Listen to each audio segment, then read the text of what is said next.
The threat of the county asylum hung heavy in the crisp October air. Silas stood near the hitching post outside the mercantile, watching a red-faced freight driver shout at the largest woman anyone in the Montana Territory had ever seen. The driver was demanding $3 for an unpaid wagon fare, his voice cracking with mean-spirited frustration as he promised to hand the massive silent passenger over to the county ward as a damaged vagrant. Silas rubbed his jaw, feeling the familiar ache of his own solitary life. He had ridden into town for winter supplies, hoping to find a hired hand to help pull his cattle operation through the coming freeze. Instead, he found a spectacle. A crowd of locals had gathered to stare. The woman at the center of their cruel amusement did not flinch. She stood an extraordinary 6 feet 5 inches tall, her frame built for relentless labor. She had remarkably broad shoulders, heavy, muscular forearms, and a deep, powerful torso wrapped in a faded blue cotton bodice.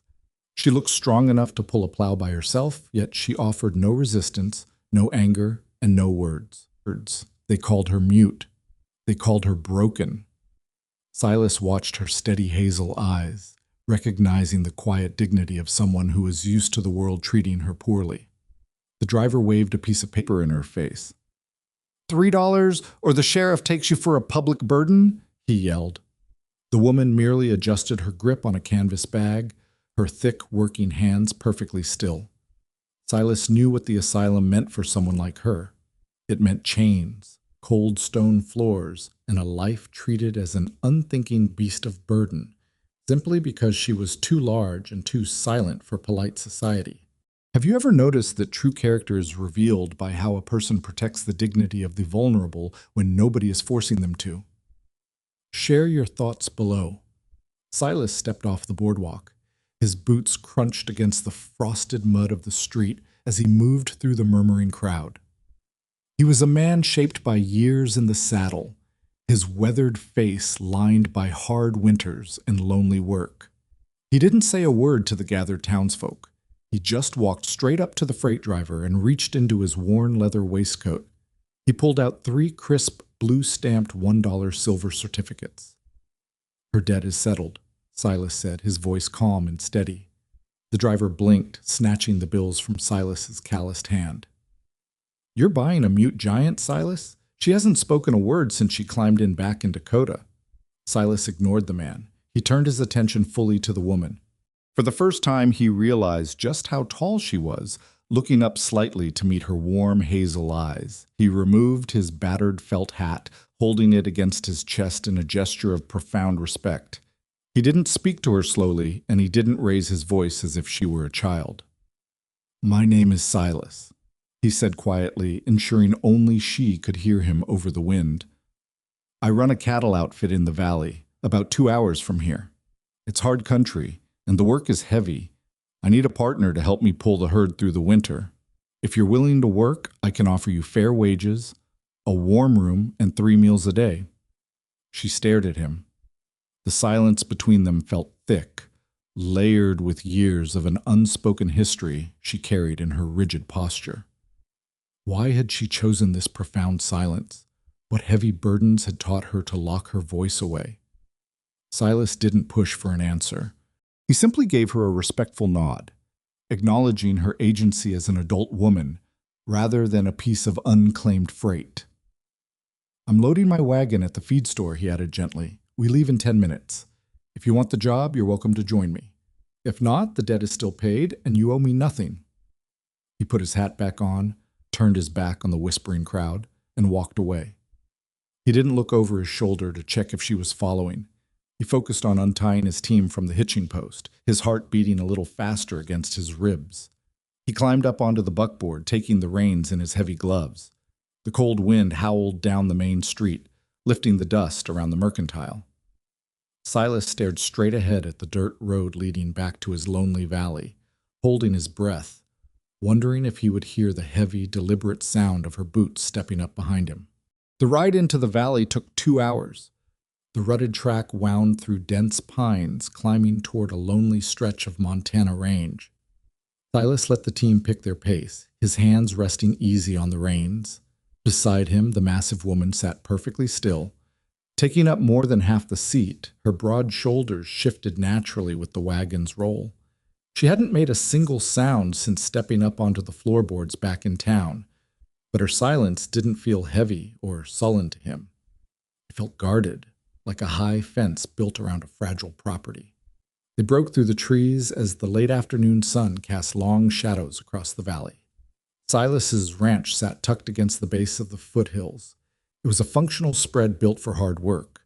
A timber cabin, a sturdy barn, pole corrals, and a smokehouse huddled against the coming winter. Beyond the outbuildings, several hundred head of Hereford cattle dotted the frosted grazing land. Silas pulled the wagon up to the barn doors and set the brake. "This is it," he said, his voice carrying easily in the crisp air. "It ain't much to look at, but the roof doesn't leak, and the spring water runs cold all year." He climbed down and walked to the back of the wagon to lower the tailgate. He figured he would show her the house, let her warm up by the stove, and then tackle the heavy winter provisions himself. The bed of the wagon was loaded tight with 100-pound sacks of oats, 50-pound bags of flour, blocks of salt, and heavy wooden crates of tinned goods. It was back-breaking work that usually took him all evening, leaving his shoulders aching into the next day. Before Silas reached for the grain, a shadow fell over the tailgate. The woman stepped up beside him. Up close, her extraordinary scale was undeniable. Standing 4 inches taller than his 6'1" frame, her deep, powerful torso made him look lean. She didn't wait for an invitation. Using large working hands, she caught an oat sack by the canvas ears and hoisted it effortlessly against her chest. Silas stepped back, mildly stunned. He had seen strong men struggle to shoulder those sacks. She carried the dead weight with the fluid, grounded grace of someone whose thick arms and sturdy back had been forged by relentless physical demand. She didn't grunt or strain. She carried the heavy grain inside, found the feed bins, and returned for the next. For a moment, Silas just watched her. A lesser man might have felt the need to prove himself, to jump in and take the heaviest loads just to assert his authority. Silas didn't operate on fragile pride. He recognized the dignity in her labor, the way she offered her immense physical strength as a quiet down payment on her keep. He nodded to himself, grabbed a sack of his own, and joined her. They worked in complete silence, falling into a natural, steady rhythm. When he struggled to slide a heavy crate of stove parts, she stepped in beside him, her heavy forearm brushing his canvas sleeve. Together, they lifted the crate and carried it into the house. It was the first time in 3 years Silas hadn't felt completely alone under the crushing weight of the ranch. When the wagon was empty and the horses stalled, Silas led her inside. The main room was dominated by a large cook stove and a plank table. He lit a lamp against the dusk and walked toward a closed door. "I'm out here in the main room," Silas said, pushing the heavy door open. "This room belongs to you." She stepped into the doorway and stopped.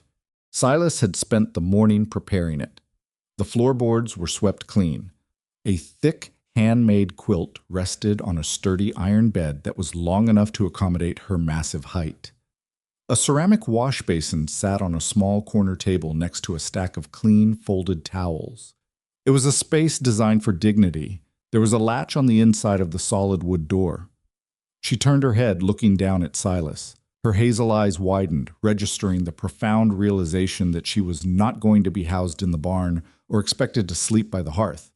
She was being treated as a human being with a right to privacy.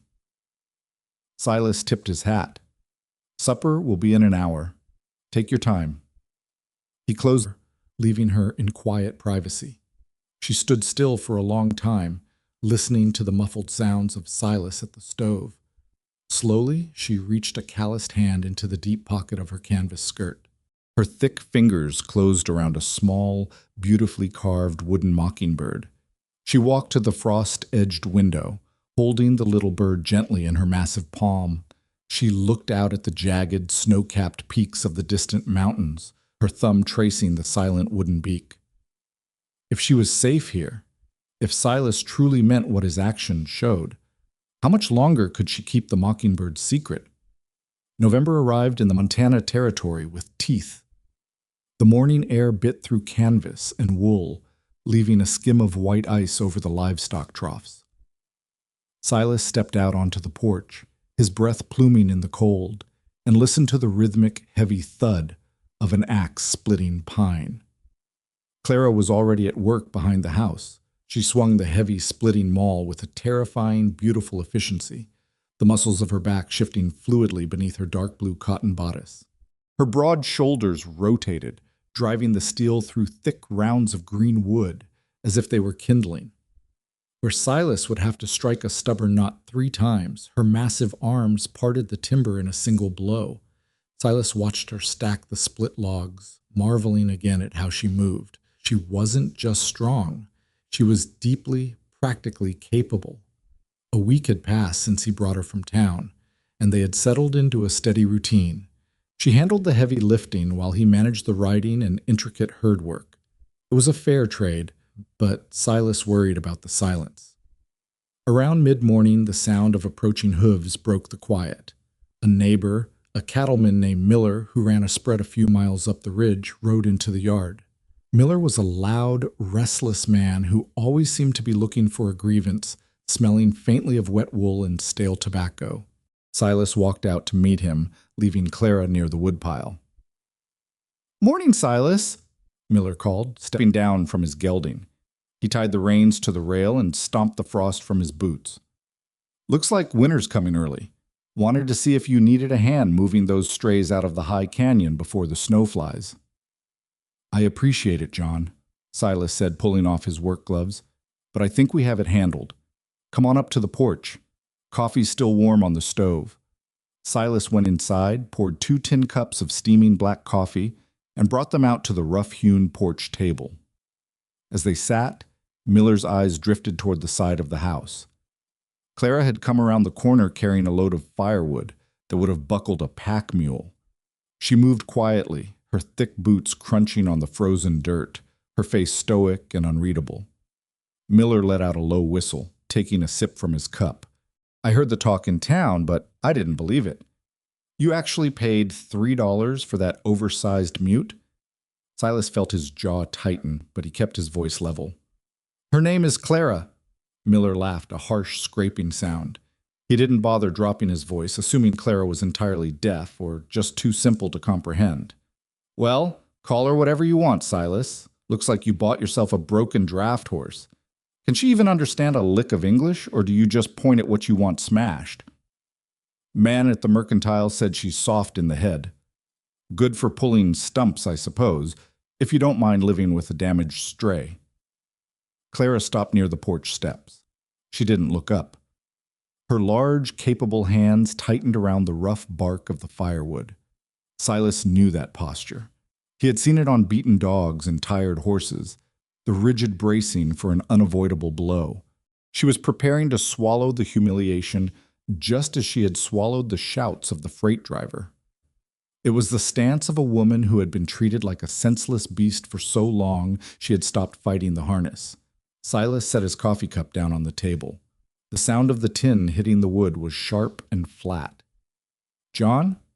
Silas said, his voice dropping into a quiet, dangerous register.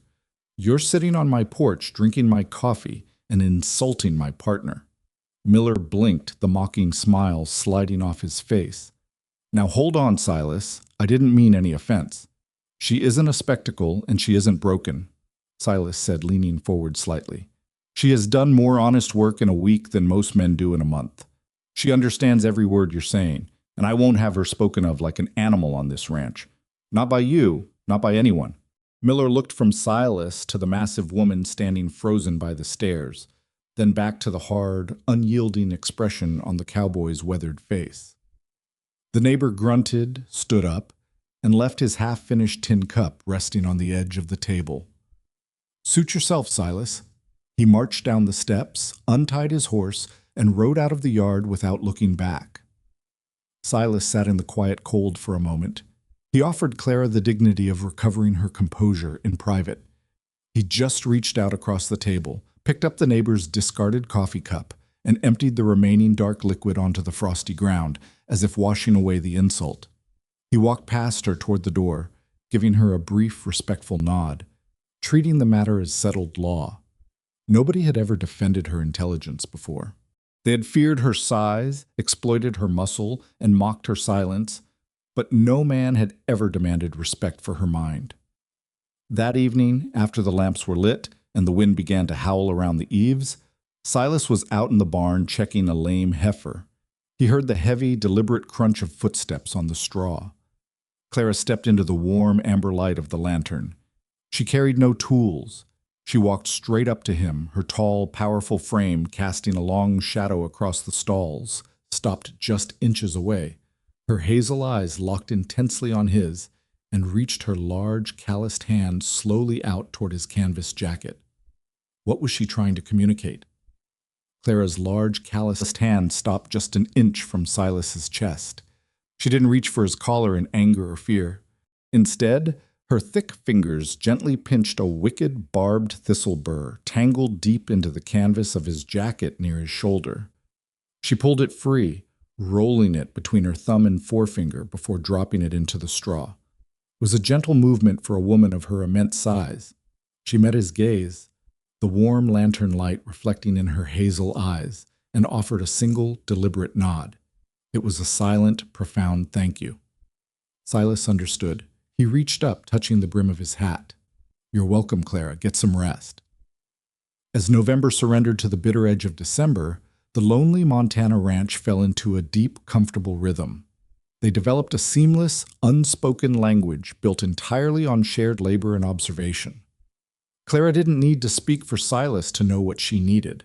A slight tilt of her chin toward the horizon meant the upper pasture troughs were frozen solid. 2 quiet taps of Silas's knuckles against the porch rail meant the morning coffee was boiling. They worked side by side, discovering the quiet joy of a true partnership. Clara's extraordinary physical power changed the nature of the ranch. Tasks that usually took Silas an entire exhausting afternoon, like hoisting heavy wagon axles for greasing or stacking green lumber, were finished in an hour with Clara's thick, muscular arms bearing the brunt of the weight. In return, Silas made sure she never worked a horse she wasn't comfortable with, and meticulously maintained the sharp edges on her splitting mauls. He treated her immense strength not as a circus trick, but as a deeply respected contribution to their survival. The evenings were just as vital as the days. After supper, they would sit near the cast-iron cook stove. Silas would work through his leather-bound ledger, calculating feed costs, while Clara repaired harness straps or mended heavy wool socks. It was during these quiet hours that Clara began to understand the heavy burden Silas carried. One evening, Silas fell asleep in his chair, his chin resting against his chest, the ledger resting open on his knee. Clara stood up and walked quietly across the room to take the heavy book before it fell. As she carefully closed it, she noticed the inside front cover. There, pinned neatly beneath a square of clear wax paper, were the 3 blue-stamped $1 silver certificates he had paid the freight driver. He hadn't spent them. He had framed them, keeping them not as a record of her debt, but as a quiet reminder of the day she arrived. Flipping back a few pages, Clara saw the older entries. She couldn't read every word, but she understood the arithmetic of a cattleman. 3 years prior, a harsh winter had wiped out more than half the herd. The pages were filled with tally marks of lost cattle and crushing supply debts. Silas was a man fighting tooth and nail to keep his home from going under, bearing the lonely weight of a recovering ranch all by himself. Until now. That realization shifted her admiration into a fierce, unspoken attachment. She wasn't just working for wages anymore. She was working to help him hold onto his world. Their growing bond occasionally cracked through the solemn frontier routine with moments of unexpected warmth. A few days later, a stubborn weanling calf refused to cross the barn threshold. Silas was sweating in the freezing air, his boots slipping in the frosted mud as he pulled on the halter rope. He pushed the calf's rump, muttered frustrated cowboy curses under his breath, and tried to leverage his weight, but the animal simply locked its knees. Clara walked over from the water pump.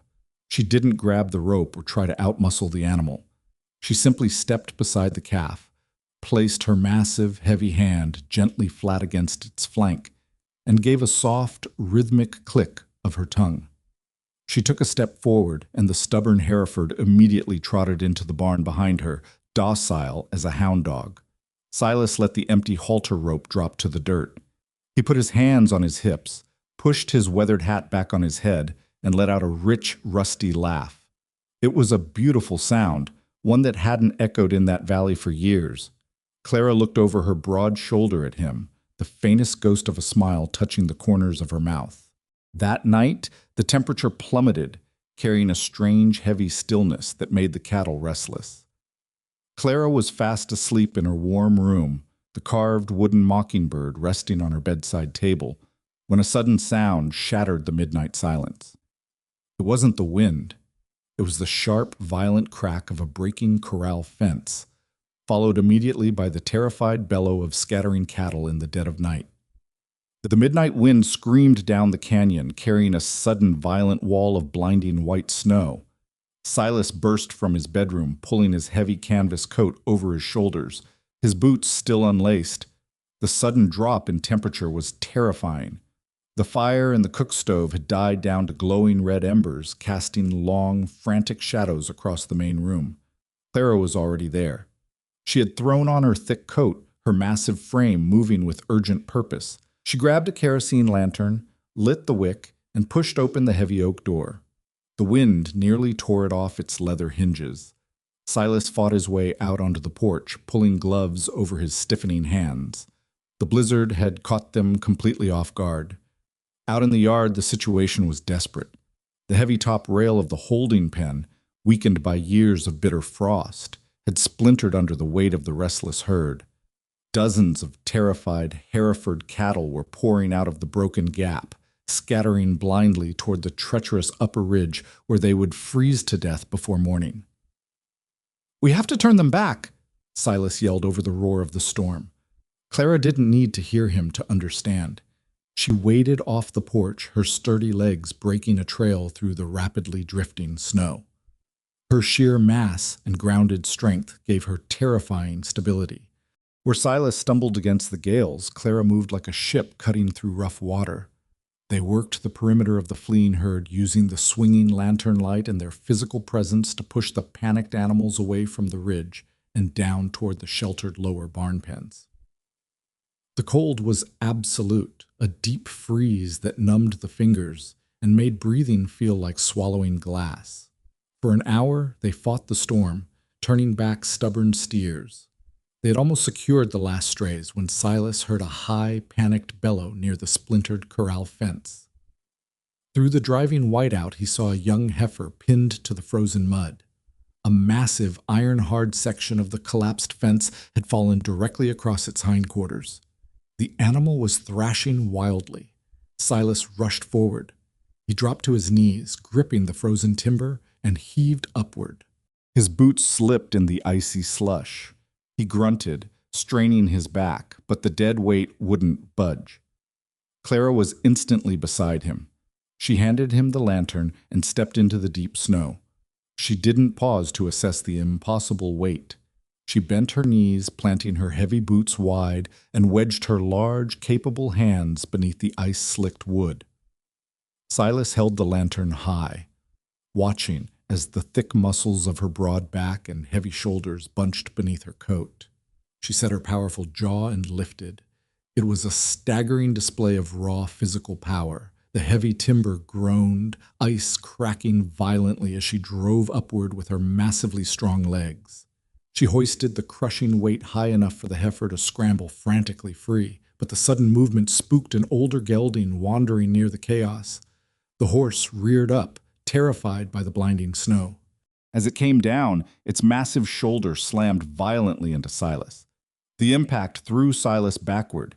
He hit the frozen earth hard, his right shoulder taking the full brutal force of the fall. He heard the sickening pop of his own joint dislocating, followed instantly by a blinding flash of agony. Silas gasped, rolling onto his side, clutching his useless right arm. He tried to push himself up, but the pain dropped him back into the snow. Clara let the heavy timber fall. She rushed to his side, dropping to her knees in the drift. As she reached down, something slipped from her deep coat pocket. The carved wooden mockingbird tumbled out, landing softly in the snowbank. Even through his agonizing pain, Silas's protective instinct flared. He reached out with his trembling left hand, snatched the wooden bird from the snow, and shoved it deep into his own pocket to keep it safe. Clara didn't hesitate. She slid her thick, muscular arm firmly around Silas's waist, pulling his good arm securely over her broad shoulders. She stood up, easily lifting his weight from the frozen ground. She became his absolute anchor. The wind screamed, but Clara leaned her massive frame into the blizzard, physically carrying the injured cowboy step by grueling step through the white chaos. They finally stumbled through the cabin door, forcing it shut against the howling night. Silas collapsed heavily into the chair by the stove, pale and completely drained. His shoulder was ruined, and he knew the storm would lock the valley down for days. He looked up at Clara, who was already stoking the fire. The crushing reality set in. With him incapacitated, could she manage the heavy labor of keeping this ranch alive all by herself? The storm raged for 3 days, locking the lonely Montana Valley in a prison of deep drifting white. Inside the cabin, Silas lay propped against the pillows in his bedroom, his face pale and drawn. His right arm was bound tightly to his chest in a crude canvas sling. The shoulder was relocated thanks to a brutal, agonizing pull from Clara's massive hands the night of the blizzard, but the joint was severely damaged. He couldn't lift a tin coffee cup, let alone swing an axe or saddle a horse. For a man who had spent his entire life defined by his physical labor, the helplessness was a crushing, humiliating weight. Through the frosted window glass, Silas watched Clara keep his world alive. She was out in the brutal cold from before dawn until well after dark. He watched her tall, powerful frame wade through chest-high snowdrifts, breaking trail for the surviving cattle. She hauled massive pitchforks of hay, her broad shoulders bunching under her heavy coat as she fought the howling wind. She swung the splitting maul with relentless mechanical rhythm, ensuring the wood box beside his stove never fell empty. Her immense physical strength was the only thing standing between the ranch and total ruin. But as Silas watched her work, a dark, heavy guilt settled over his chest. He was a broken man failing to hold on to a dying spread. By the end of the second week, the deep freeze broke into a steady, bitter cold. Silas forced himself out of bed, his legs unsteady, and made his way to the plank table in the main room. He pulled his leather-bound ledger toward him with his left hand. He opened it to the front cover, staring at the 3 framed silver certificates. He had wanted a partner. Instead, he had turned this incredible woman into a nursemaid and a solitary draft horse. The heavy oak door swung open, bringing in a swirl of biting air. Clara stepped inside, her canvas coat dusted with snow, carrying 2 massive iron buckets of fresh spring water. Her face was flushed from the freezing wind, and dark circles of exhaustion shadowed her warm, hazel eyes. She set the heavy buckets down effortlessly, wiped her large, calloused hands on her flour-dusted apron, and immediately moved to stoke the cook stove fire. Silas closed the ledger with a soft, definitive thud. "Clara, leave the fire be for a minute. Sit down." She paused, glancing over her shoulder. Sensing the heavy, formal tone in his voice, she walked slowly to the table and took a seat opposite him, her large hands resting quietly on the scarred wood. Silas swallowed hard, his throat tight. He pushed the leather ledger across the table toward her. "I've been doing the figuring," he said, his voice rough with forced distance. "The work you've done since the storm. The way you saved me. The way you saved the herd. You've paid back that $3 debt from town 10 times over. Probably more." Clara frowned, her brow furrowing slightly. She didn't touch the book. "I can't pull my weight," Silas continued, staring at his useless right arm. The pride of a frontier cowboy was a stubborn, fragile thing, and his was shattering. This ranch was already bleeding before the freeze. Now, with me crippled up, it's just a sinking ship. I won't trap you here to go down with it. I won't have you working yourself to the bone out of some misplaced sense of obligation to a stranger who bought your wagon fare. Clara stared at him, her hazel eyes widening with a sudden sharp hurt.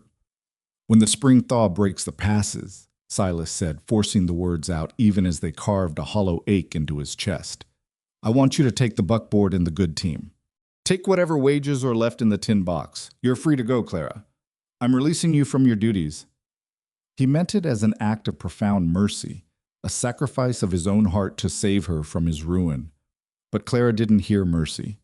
She saw a man pushing her away just as she had finally found a place to belong. She stood up abruptly, the wooden chair scraping loudly against the floorboards. She didn't nod. She didn't accept the ledger. With the jaw set in rigid defiance, she turned her back on him, grabbed a heavy cast-iron skillet, and stubbornly began preparing his supper. She refused to stop caring for him, showing her fierce dedication through the loud, deliberate clang of the iron on the stove. Silas retreated to his room that evening, ashamed of the pain he had caused, but convinced he had done the honorable thing. Hours later, the cabin was dark and completely silent. Unable to sleep through the throbbing ache in his shoulder, Silas sat up. A faint scraping sound drifted from the main room. He pushed his door open a crack. In the dim moonlight spilling through the window, he saw Clara kneeling on the floor of her room. She had pulled her old, faded canvas bag from under the iron bed and was slowly folding her heavy work aprons into it. Silas felt his breath catch in his throat. Had she misunderstood his attempt at mercy as a cruel dismissal? Was she packing to brave the winter roads tonight? Silas jolted awake, his heart hammering against his ribs. The cabin was freezing, the fire having burned down to pale ash in the cook stove, but it wasn't the cold that pulled him from his fitful sleep. It was the faint metallic clinking of iron harness rings drifting through the frosted window glass. He threw off his heavy quilt, his ruined right shoulder throbbing a vicious protest as he moved. He stumbled to the window. Out in the pale moonlight, surrounded by towering drifts of snow, Clara was hitching the remaining good team to the buckboard. Her faded canvas bag already sat in the wagon bed. She was leaving. She had taken his clumsy attempt at mercy and heard only a cruel dismissal. Silas didn't bother with his boots. He shoved his left arm into his heavy canvas coat, letting the right side drape loosely over his sling, and pushed through the heavy oak door in his wool socks. The bitter night air hit him like a physical blow. The snow was packed hard and slick beneath his feet. "Clara!" he shouted, his voice cracking against the howling wind. She froze. She stood near the lead horse, her massive shoulders hunched against the biting cold, her thick, calloused hands resting on the leather traces. She didn't turn around. She just kept her head bowed, bracing herself for the final goodbye, retreating behind the fortress of her silence. Silas crossed the frozen yard, his breath pluming in thick white clouds. He stopped a few feet away, his chest heaving. "Leave the harness be," he ordered, though there was no anger in his voice, only a desperate, hollow ache. Clara slowly turned.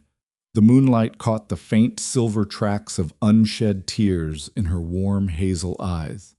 Her face was set in a mask of rigid stoicism. She was doing what she believed he wanted, removing the burden of her massive presence, stepping back out into the lonely world where men looked at her towering frame and saw only a beast of burden. "I was a fool," Silas said, stepping closer. The bitter cold seeped through his socks, but he didn't care. "I am a proud, stubborn, broken-down fool. When I told you to take the wagon, I wasn't trying to send you away. I was trying to set you free." Clara frowned, her heavy brow furrowing. She took a half step back, her large hand tightening on the wagon wheel. Silas shook his head, running his good left hand over his weathered face. "Look at me, Clara. I'm half crippled. The herd is decimated. This ranch is barely breathing. I saw you out there, working yourself to the bone, carrying the weight of 2 men just to keep my fire burning. I thought you were only staying because I paid that $3 freight debt. I thought I was turning you into the very thing that driver called you, a draft horse, and I couldn't bear the shame of it." He stepped right up to her, craning his neck slightly to meet her eyes. The sheer scale of her stood between him and the freezing wind, a towering, quiet shelter. "I didn't buy a worker that day in town," Silas said, his voice dropping into a fierce, quiet honesty. "I saw a woman with more dignity than the whole damn crowd put together. I don't want you here to chop my wood or haul my water. I want you here because this cabin is empty without you. Because I need a partner. Because I want you to stay. Clara stared at him, her chest rising and falling heavily beneath her thick canvas coat. The absolute certainty in his weathered face chipped away at a wall she had spent years building. The muteness had never been a physical defect. It was a choice. A heavy iron door pulled shut against a world that had mocked her size, exploited her muscle, and treated her like unthinking livestock. If she didn't speak, they couldn't twist her words. If she didn't speak, she didn't have to prove her humanity to men who refused to see it. But Silas saw it. He had always seen it. Silas reached his left hand deep into his coat pocket. He pulled out the small, carved wooden mockingbird that had fallen from her apron during the blizzard. He held it out on his flat palm. "I kept him safe for you," he said gently. "A bird like this, it's meant to have a voice." Clara looked down at the tiny wooden carving, then back up to the cowboy who stood freezing in the snow just to tell her the truth. Her massive, trembling hand reached out, her thick fingers gently brushing his calloused palm as she took the bird. She closed her eyes. She swallowed hard, her throat working against years of rust and fear. When she opened her eyes again, the walls were gone. She parted her lips. She drew in a deep, shaking breath of the freezing Montana air. "Silas," she whispered. Her voice was rough, deep, and beautifully resonant. It was the first word she had spoken in over a decade, and she gave it entirely to him. Silas let out a ragged breath, a smile breaking across his lined face. He reached out with his left hand, boldly resting it against her solid, powerful waist.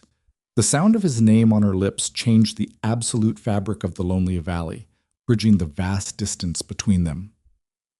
As the freezing wind howled around the wagon, a new heavy question hung in the quiet dark. How would they rebuild their broken world now that the silence was finally shattered? The freezing night yielded to the warmth of the cabin stove. When Clara and Silas stepped back through the heavy oak door, the silence that had defined their lives was permanently broken. Clara's voice didn't return in a sudden flood of chatter. It was a deep, quiet rumble, rusty from a decade of disuse. But when she spoke directly to him. She told him about the freight driver who had stolen her wages, and the iron wall she had built to survive a world that only saw her as a beast of burden. Silas listened, sitting near the fire, his ruined shoulder aching but his heart completely full. He didn't offer pity. He offered absolute, unwavering respect. For the rest of the winter, Silas had to do the hardest thing a proud cowboy could do: sit back and let a woman carry his weight. But the shame was gone. He watched Clara handle the freezing labor not with the guilt of a master watching a servant, but with the profound gratitude of a man watching his partner save their home. Clara learned to let him care for her in return. He meticulously sharpened her splitting mauls with his left hand and made sure her heavy boots were drying by the hearth. They survived the bitter freeze through a seamless, shared reliance. When April finally broke the frost, the deep snowmelt turned the valley green. Silas's shoulder had healed enough to swing a saddle, though it carried a permanent stiffness. Out of the several hundred head of cattle, they had lost fewer than a dozen. It was a miracle built entirely on Clara's massive shoulders and Silas's stubborn grit. The true measure of their new life came during the first spring trip into town. When Silas pulled the team to a halt in front of the mercantile, the same crowd of idlers who had mocked Clara months earlier were gathered on the boardwalk. Clara stepped down from the wagon. She wore a dark blue cotton bodice she had sewn during the winter evenings, cut to properly fit her extraordinary height and broad, powerful shoulders. She didn't keep her head bowed.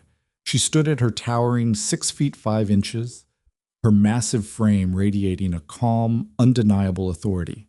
John Miller, the loud-mouthed neighbor, tipped his hat with a nervous smirk. "Morning, Silas. See, your draft horse made it through the freeze." Silas didn't tense. He didn't have to defend her anymore. Clara turned her head, fixing Miller with a steady, commanding stare. She simply spoke. "My name is Clara."